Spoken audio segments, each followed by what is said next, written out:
Hello, everyone. You are watching the Policy Times, world's first policy and development media. Policy Times, whatever we do at the Policy Times, there is only one objective, that through our every work, we want to achieve national development and some positive contribution for our society. And that is why we have been consistently working, whether it is in the forms of media advocacy or through our events, programs, conferences, and seminars. We have been working on some of the core sectors which are foundational parameters for nation building, whether they are education, healthcare, infrastructure, sustainability, road transport, highway logistics, and infrastructure. So all these sectors. Now, this is something, poetry and literature is something which cannot be measured with money, but it's actually rich and wealthy, thing for any society, for our, emotional and intellectual well-being. So now, Monami ma'am, who is the headmistress of Tarakeshwar Girls High School, has been extremely passionate about literature, poetry, and art. She herself has been writing a lot of poems and reciting it in various places. I have read and gone through some of the poems which are really illuminating, and especially on the women empowerment front that she does. Now, this program is exclusively for our all art, culture, poetry lovers. Now, with her, we have an eminent expert from United Kingdom, again, an international poet and academic. Ma'am is also an international poet, academic emeritus professor at Edinburgh Napier University, and her work in ragas and reels and tartan. I will in fact request Monami ma'am to actually formally introduce her and talk more about that. So I'll be more than happy to watch and listen to the conversation that we are going to have today. So thank you. With this, I request Monami ma'am. Thank you so much, Akram sir, for that generous introduction, and a very good evening to all the viewers who have been with us since Policy Times started its journey, and giving me and many other people like me the space to talk and to think a bit about literature and to discuss and to take it to levels.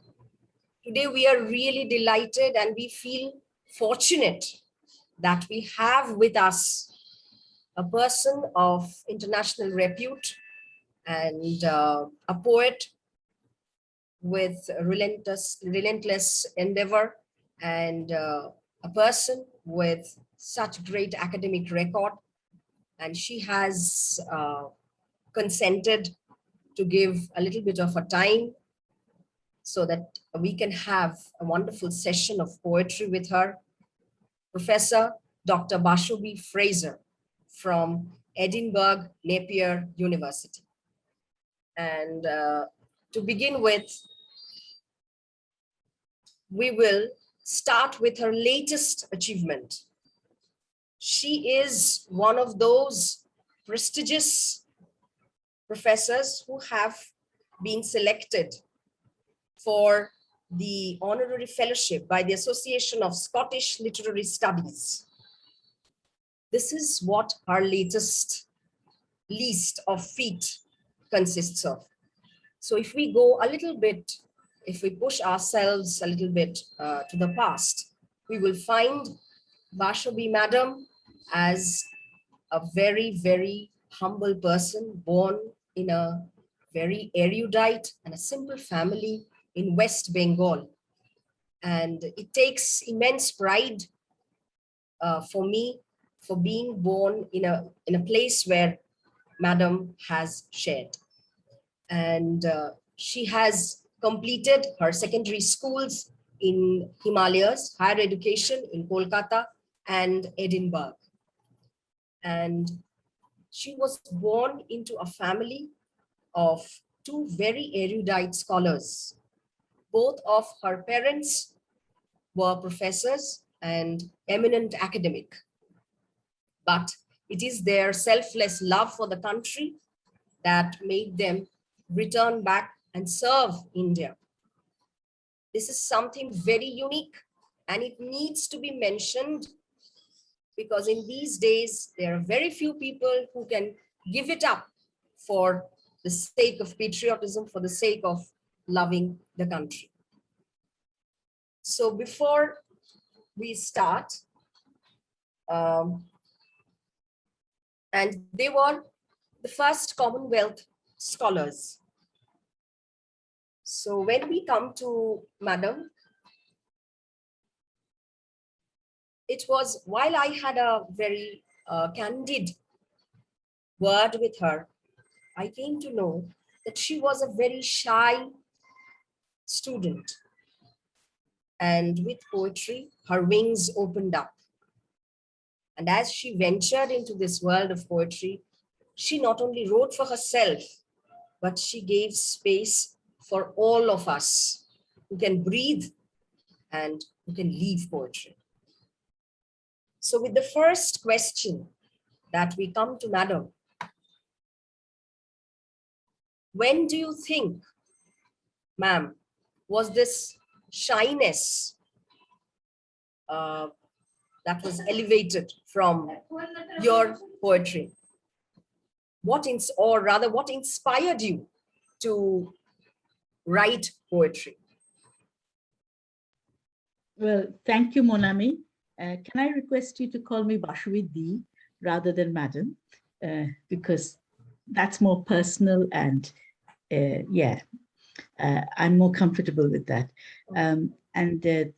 Thank you. It was lovely meeting you in Rome and I at the conference that we all attended. And I think we were part of the post-colonial panel there on precarity. So I think we come back to what you raise. I have to first say my father was the first Commonwealth scholar. My mother won a London School of Economics scholarship, where my father was based as well. When I was a child, I wasn't shy about poetry. I had no idea what it meant. In the wide world, I just loved rhythm and rhyme, and I wrote very bad spelling, but my parents loved my poetry. I think when I was in my teenage years, it was not really cool to write poetry. So I actually disowned it. So I was quite shy at that time. If people asked me, do you write poetry? I would tell people outside the immediate family circle that I didn't. I think finally I continued to write, though. I mean, I didn't stop writing. It was only many years later in Edinburgh, where I was doing part of my PhD, that there were two people who brought me back to poetry. One was a fellow student who was also doing her PhD, but she was also a tutor, Mimo Canapil, a Belgian poetry lover, and my supervisor, Elizabeth Black, who both loved poetry and loved my poetry, which was quite interesting for me, humbling and encouraging. And a few years later, when I was in Edinburgh, married to Neil, it was Angus Calder, a poet, a historian, and a critic and an academic who actually pushed me into the publishing arena. He made an appointment with a publisher for me, and I just had to go and meet her. So that's, I think, with encouragement of key people in my life, apart from my parents who always loved what I wrote, but they were always very uncritical. So it wasn't what I always trusted. I knew they loved me, they would love everything I did. But it was Angus and Mimo and Elizabeth who brought me back to acknowledging that poetry was okay and it was cool. Your first poem was published in Junior Statesman called Seaweeds. Can you just throw a little bit of light on that? I think Yeah, you become nostalgic. So, Well, the first poem to be published in India, well, one of the first poems, others were published as well, but in the Junior Statesman, yes. I must say that my first poems were published in London when I was 7 in the Commonwealth Scholar Journal, which I didn't share with you, so sorry about that, Monami. Seaweeds was quite a strange poem when I look back at it, and I don't remember all of it, but I think the first stanza was, yes, I've often heard you heave a sigh from far down the seas, as you lift your praying hands in vain to the welcome sun and breeze. So that was the beginning. And I was in St. Helens Convent in Kurshong, and there was another Basabi Bhattacharya, which was my maiden name, who came and said that, you know, all the girls are asking me, this poem has been written by you and it's been published and it's won a prize. And I said, no, I don't write poetry. It must be Thinny. She was fat, so I was Thinny, two Basabi Bhattacharyas. And she said, was it you? And I said, no. So that was the story of that particular poem. I still wasn't ready to acknowledge that I wrote poetry. that was a very interesting story, and I wanted you to share this with our viewers so that we can get an idea how simple and honest the journey was, the inceptional phase. And ma'am, Basabi. okay, okay, yet maybe it will take a little bit of time to call you by that name, because your stature and the respect that you command in the academic world, it goes without saying. It speaks volumes about your work and your achievements. So can we go to a poem which from Life, which was published in 1997? Will you please recite one poem? Okay, I'll read a poem. It's quite interesting about colors, how red is for bridal wear in India. And for us, blue is a very, very bright, hot sky, whereas blue here is in Britain is different. So for them, it is a color that you know, means a warm summer, but not a hot, hot, sweltering one. So this poem is called Take the Blue, but Leave the Red and White for Me. You questioned me. This was to a French friend. So you called Frank. You questioned me not long ago why our country loves not blue. The blue of summers, short and warm, such precious days for you. We love the crimson of the west, the flush and glow at eve, the promise of soft, cool nights when our sun has taken leave. A conch shell's festive tidings, a bride, a glow in red, foretell of days of plenty with joy and mirth ahead. So when the sun has burnt its fill of river, corn, and tree, we wait for clouds to shield the sun and set their waters free. So Ganga is our mother, who eases her babe's thirst. And we know that Indra answers prayers when heaven in rage bursts. So we love the silver waters, and clouds so pure and white. We welcome the unassuming moon after skies so blue and bright. Thank you. It goes without saying that the colors and the interpretation of the colors with the surmounting blue, it takes it to other dimensions. And while you were reciting the poem, you mentioned Gonga. You have a very interesting collection from Gonga to Te.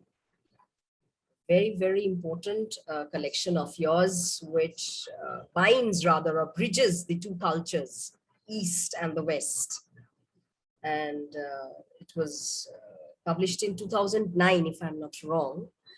And as you've always referred, that it charts your epic journey from the East to the West and bridging it at the same time. Can we have a poem from Gonga to Te? Certainly. From the Ganga to the Te, as you'll see, this is the Ganga and this is the Te. Te. It's an epic poem. So None can be a better bridge than you, ma'am, I must say. sorry, I'm very humbled and touched. But since it's an epic poem, what I'll do is it flows on the page like a river. Just as a river flows, it flows. Yes. All the meandering bends. So what I'll do is I'll just read the beginning. Yes. Just the beginning. with the part that you want to read and you want to recite. Because it's the privilege on the part of the audience to listen to such renderings. So whatever you are comfortable with. Thank you. They call me Ganga. The story of my birth is a glorious myth. I am a dream of Lord Shiva's, rising as a stream. My Tandava, a liquid secret still, splurging from his knotted hair. My feminine will released to roam beyond this snowy lair. While the destroyer sleeps, his latent power leaps into my cascades, bidding me go forth and multiply, gushing through decades, from the vast north through flattened plains down to my bay. What do they call you? On which day were you born? And this is the Te speaking. In this poem, both the rivers speak. My Celtic caves heaved as Nordic waves received the omen of my birth. Even before they set out from my shores, as Thor and Odin would ordain in years to come, they call me the Te. The truth is, I too have a bay. My Firth, I had this isthmus of an island to cross, but yours is the north where I would not be you. I'll read the end now. This is an environmental poem. It includes geography, history, mythology, and romance. And it follows the rhythm of the rivers there. So the Te, you and I can only do what we do best. That is flow with the certainty of continuity. Ganga, letting our waters' sacred truth seep into human consciousness as the source of life, like light and trees, the earth and breeze. Te, our rhythm spelling harmony, which if nurtured, can guarantee Shanti for eternity. The rivers stand for peace and are against war. Thank you. As you say, Shanti, it takes us back to our very own Eliot and the conversational mode, as if they represent the two very dominant selves of the poet, Gonga on one hand and Te on the other, and their origin and bridging up. So, I mean, we can have at least one episode talking about this great epical creation that you have done. And let's move on to a very interesting project of yours. In 2012, there were certain pictures which were taken by Mr. Harmon Rodericks. And as you have told me in your, as we had our words, that he was taking pictures from India and Scotland. and the result was Ragas and Regals, a very unique adventure. And I would say it's an adventure, more than a venture, because we find the pictures, they come alive, they talk. And all kudos to the poet. Please, Bashavidi, we can have a poem from Ragas and Reels. So this is Ragas and Reels. And yes, I was inspired by Herman's photographs, Herman Rodriguez, who told the story of South Asians from the subcontinent who have come here and made this their home. I think I will read a poem that is about a man, Mr. Singh, who bought an island actually and named it Burns Island. But he lived in a place called Les Mahego, and he made one of the designed one of the Singh tartans, and he was quite a philanthropist. His wife was Swiss, and once when there was a natural disaster, and now we know it was probably climate change, he opened his house, his palace of a house, to all the inhabitants. So the Laird of Les Mahego. There is something about Scotland, its rugged hills and islands, that seem to touch the soul, which follows a deep call, magnetic in its pull, hypnotic beyond rules.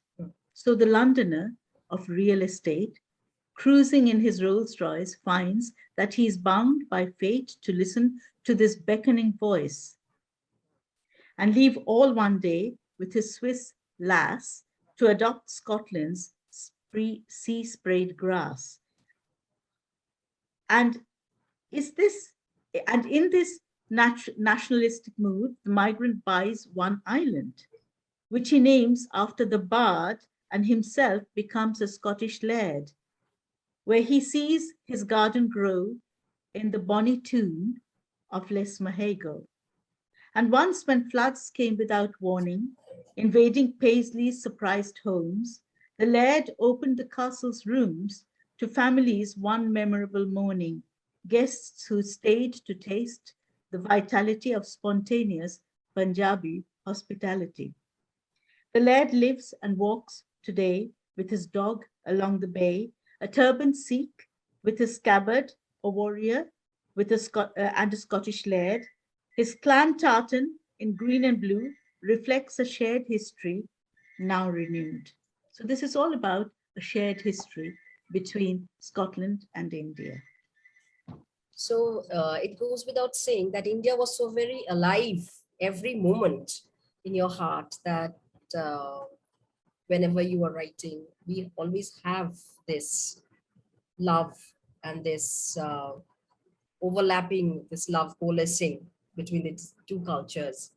Mhm. There was a very interesting story that you had shared with me about Julian Decking.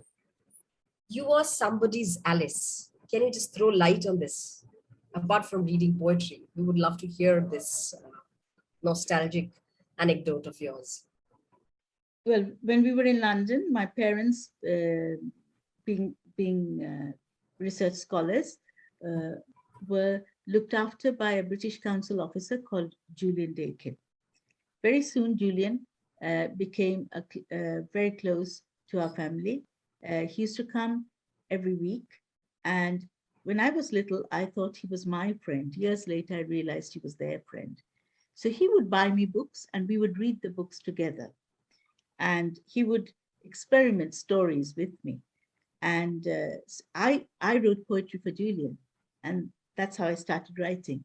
And when years later, I needed to do part of my PhD program in literary stylistics, I came to Edinburgh because this was Julian's city. He had died, but he had taught in Edinburgh University before he died in applied linguistics, the very same department I came to. And I stayed with his widow, Carmen Dakin.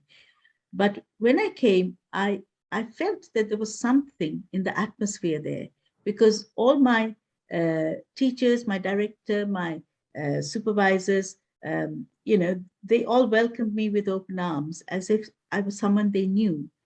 And then sometime later, they told me, oh, Basabi, we knew about you long before you even wrote to us to come to our department. Because Julian, who was their teacher, used to say, I tried this on Basabi. I read this to Basabi, and this is how she responded. So you were Julian's Alice. So we have been waiting all these years, looking forward to meeting you, Julian's Alice. And the waiting was absolutely worthwhile. I think they were really enlightened to have you. Well, for me, yes, I don't know about them, but definitely for me. Definitely, yes. they were also. And as you were showing the picture of this man wearing this turban and all, I remember that you have an excellent collection of tartan and turban. It was published in 2003. 4. Yeah, the first was in 2003 and then it was 2004. Copyright. It was published 2003. I had another volume called Rainbow World, and 2004 was Tartan and Turban.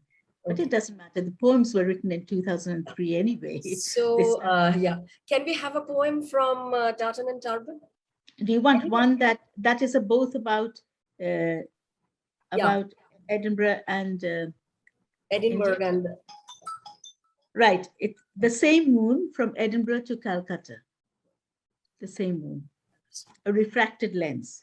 And what do you discern when you turn your gaze from the crystal lights of February nights to return to the dewy days of eastern ways?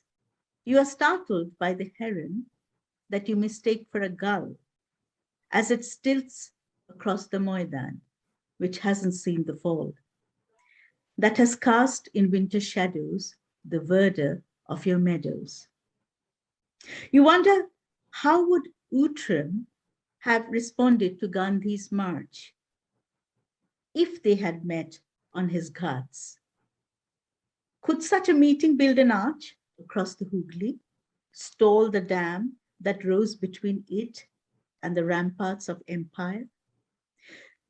You stroll in dreamy reverie, recollecting clouds of snow that clustered round your feathery glow, jolted by the jagged line of towers towering the skyline, so used to Georgian revelry in granite, masoned to portray a stolid highland holding sway, only to be outdone by hills that gently push their way to breathe free and softly feel your silvery light that now has skirted the dark brow of Arthur's seat, to encounter the numerous halls of the governor's palace and its walls gleaming, as he raced to face the Gothic splendor of the days of High Court's rule.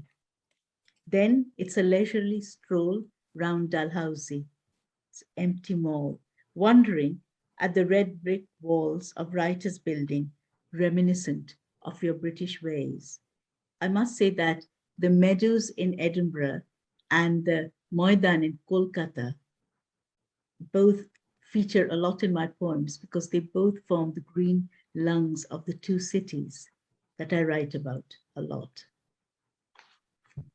And I must say, while listening to this poem, that nobody can bind the Georgian review with that of Moidan and Writers' Building, and the way you have envisioned the meadows, whether in Edinburgh or in Moidan, and the love and the passion that you've always showed in writing it up. It shows that you are a thorough Indian and who has lightened up the the Indian intelligentsia throughout the world. So, ma'am, can you just talk about, can we have a little bit of word about Elizabeth Black? I think she was very important in your life. I don't want to say anything about her. I want you to enlighten us about her. Well, Elizabeth Black was, as I said, she was my supervisor, one of my teachers. She was a very, very gifted teacher at Edinburgh University, Applied Linguistics. And uh, she looked at uh, texts closely and showed us how the language of the text, what was there on the page, could tell us everything we wanted to know.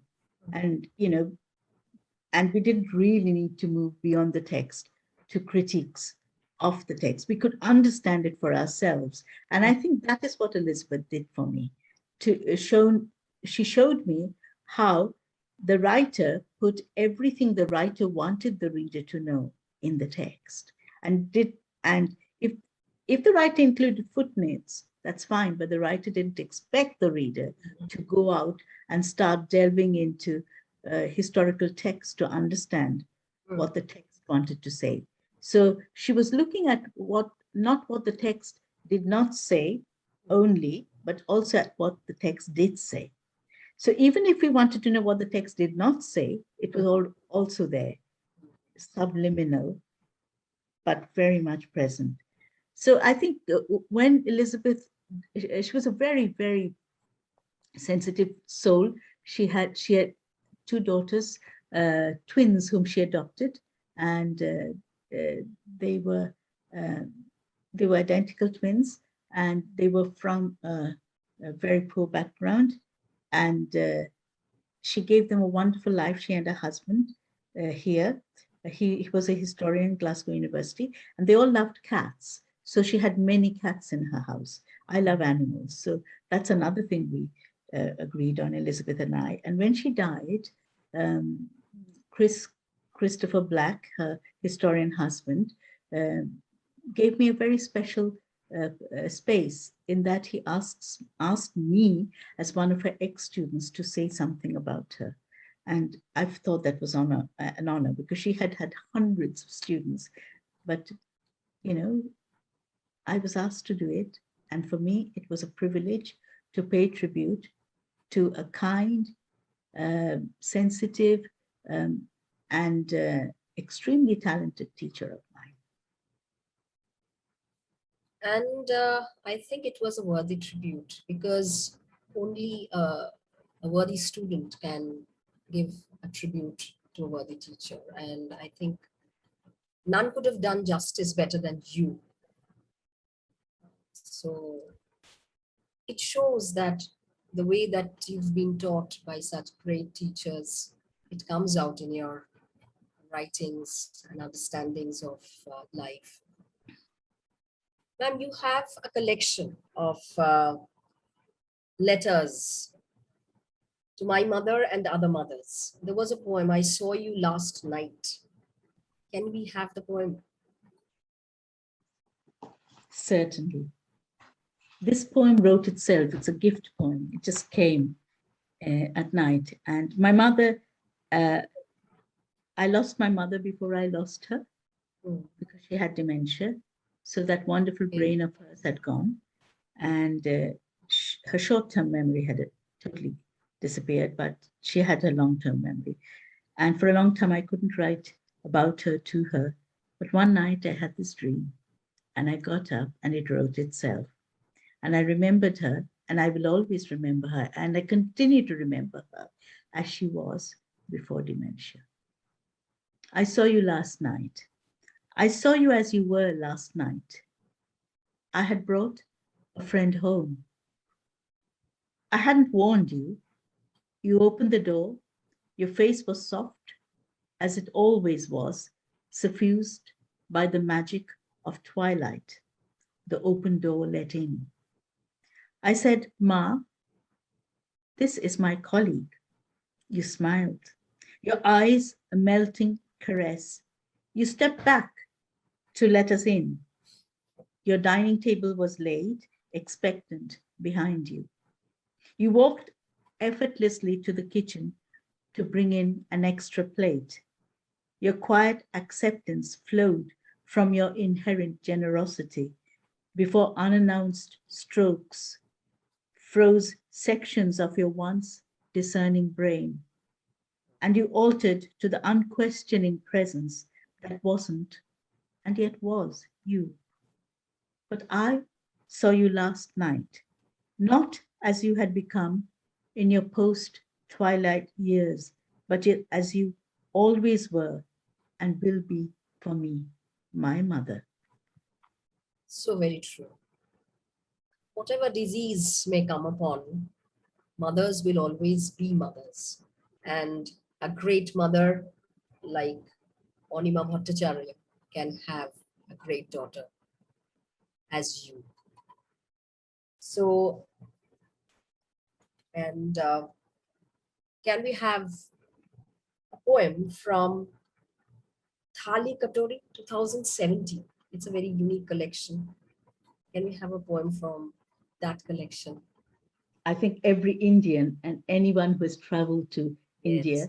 will know Our his. own Howrah Bridge. That's right. So very Indian. And Calcutta. And Calcutta, yes. I will read a poem called The Meeting Point, Mohana.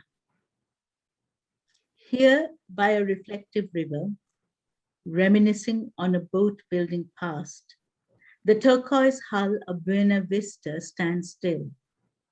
Its journey's over. Here I am a heron taking flight on a wing of fancy, able to dream of a riverine terrain and conjure a mohana of meetings the boats once intended.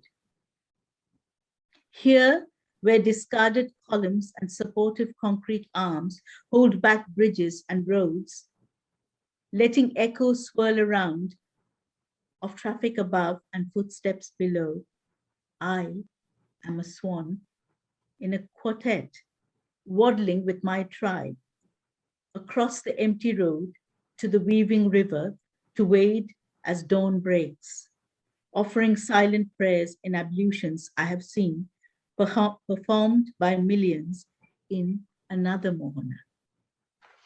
Here, where cars sneak in to stay parked away from the magpie eye of traffic wardens, I emerge, an urbanized seagull, uncertainly approaching the motorized milieu, hoping to find a break in the flow to rush across the road, my wings forgotten, the wait button, an unlearned language, a flown-in customer from a mohana, waiting to embrace this generous space as the pride of the Clyde glides by, watched by the city and the migrant, me. I don't want to explain much about the poem, but this is written for a project. It was invited, commissioned work of places forgotten in Glasgow City, and where people just pass by but don't notice it. So this is by the Clyde, the River Clyde, where many boats were made to go to India. Okay. So ships were built here, and the pride of the Clyde still plies along the river for tourists. And so I keep thinking, whenever I see a river, of course I think of the Mohana, because I come from the Bay of Bengal, where there's another Mohana. So in me, the waters come together. And that is why every bird I see, whether it's a heron or a swan or a seagull, I think of birds here and there, always. And the heron that you have just described, which takes on its wings of imagination and fantasy, and the building arc of meeting the East and the West, and the way you have always got yourself remained so grounded and connected to your country, yet being such an important figure in UK. So can we have a poem from Homing World, since we're talking about home? The homing bird, I'll just read from the title poem. It has two sections. Part one is Kolkata and part two is Edinburgh. So I'll read the beginning and I'll read the end of the poem. Okay. And I think that should give an idea. Part one, Kolkata, the homing bird, and this is the book. It's about journeys, arrivals and departures. Kolkata, do you miss me? As your 11 million surged to 16, did your avenues and alleys and crossings turn every corner, scour the pavements, and follow the mountain skyline, looking for me? As your electric trains brought thousands every day and spilt them like lentils, scuttling across market spaces, entering your factories, shops, and kitchens, did you ever stop for breath, to steal a moment of calm, to think of me? Do you remember my little face, caressed by the trellis of your balconies, entranced by the spouting fountains of your 6 o'clock hydrants? Do you remember your Moidan mists, the taste of your burnt clay char, cloying my morning outings as the charwala was swallowed by the mysterious fronds of haze that sinuously wound round Victoria Memorial and St. Paul's Cathedral? And now from Edinburgh, part two. But will you let me blend in, Edinburgh, with the flowering pen power you hold in your folds? Can the stanzas of your many steps divide to let my lines interstice your spaces, Edinburgh? Are your stone tenements the embodiment of strength, their cold surface belying their warm interior of ensconcing intent? When I walk through the glass market, gaze up from Johnston Terrace as the 1 o'clock gun startles me and the terrier across on granny steps, will you mistake me for a visitor taking in the sights? Will you let your eyes slide over me, or will you, Edinburgh, linger with me as I trudge up Colton Hill for a picture postcard view of Princess Street, and will you stand by my side? Agreeing that there is no need to hurry away, for this is where I've come to stay. And from your vantage point, I can rain my thoughts in celebratory confetti over the city, to merge with its cloud canopy and dissolve with its rare sunlight, suffusing my lines with the skyline of Edinburgh.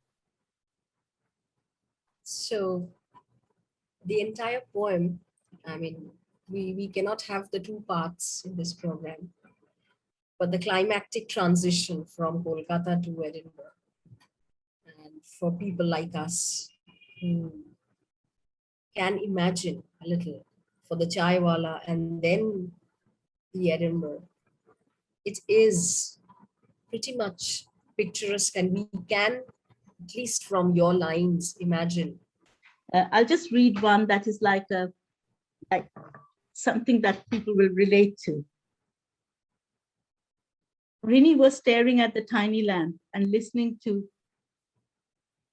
her dog, Tukai, saying, glitter, glitter, little light, how I stare at you at night, thinking you to be a star, winking at me from afar. But now I know you're not a star, though the adults say you are, but just a little glittering light winking at me through the night. Rini thought she had heard something like that rhyme before, but she couldn't remember what or where. I think all of us who have known Twinkle, Twinkle, Little Star will recognize it. I think I'll just read from the beginning of a story that the black cat tells Rini. And this is from Takma Juli, actually, but the black cat is the princess, because in her imagination, she's a princess. She's not a cat, she is a princess. So she says, once upon a time, there was a king and queen in a right royal palace in a kingdom rich and green. But they were far from happy, and their hearts were sad and bare, for the throne on which the king now sat was without an heir. The queen, she would not eat or drink, she cried in bed each day. The king called his messengers and sent them right away. The messengers, they beat their drums in villages and woods. They told of rewards great for anyone who could give the queen a manly son and change her heart and mood. A sadhu heard the story. He walked to the palace door. He asked to see the queen herself, the queen who cried full sore. The sadhu gave the weeping queen a seed so small and light and said she'd have to eat it with her rice that night. The queen, she nodded through her tears. The sadhu went his way. The queen did as he bid and slept in peace that day. The sadhu told her in a dream that in a year from then, she would have a little son who would outshine all men.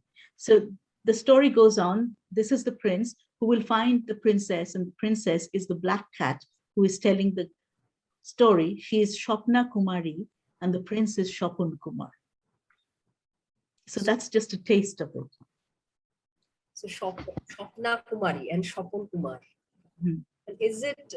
Does it have any kind of parallel with the ugly duckling kind of a thing, where this transformation and how she is?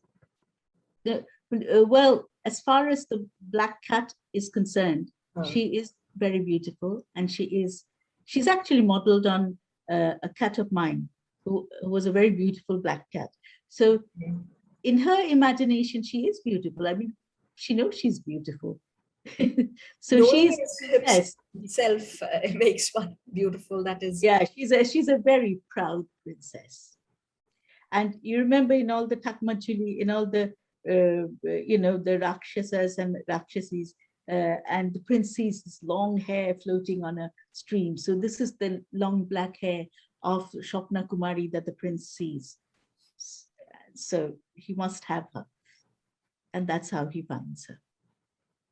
okay. So there was Thakumar Julie and a bit of Rapunzel and bit of the black cat, and your love for your favorite cat that you had. Yeah, I had a black cat called Mishti, Mishti.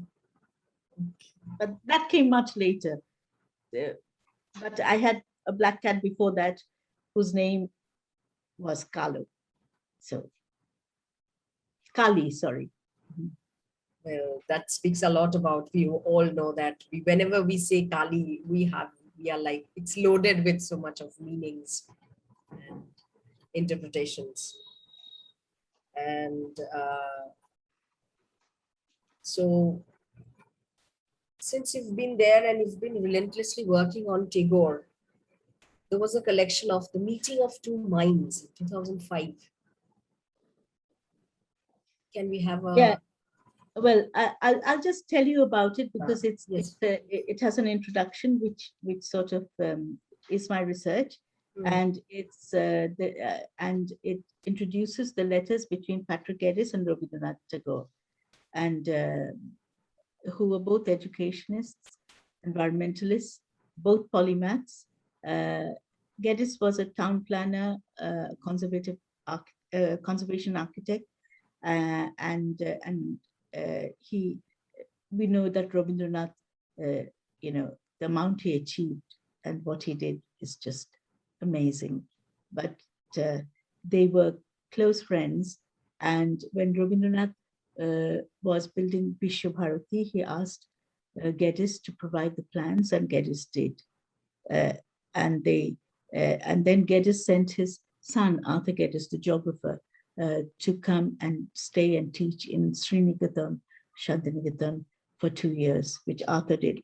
And my parents knew Arthur Geddes from the London School of Economics, where he was visiting once. And Arthur spoke perfect Bangla. And later on, when I came to Edinburgh, I met Arthur's widow,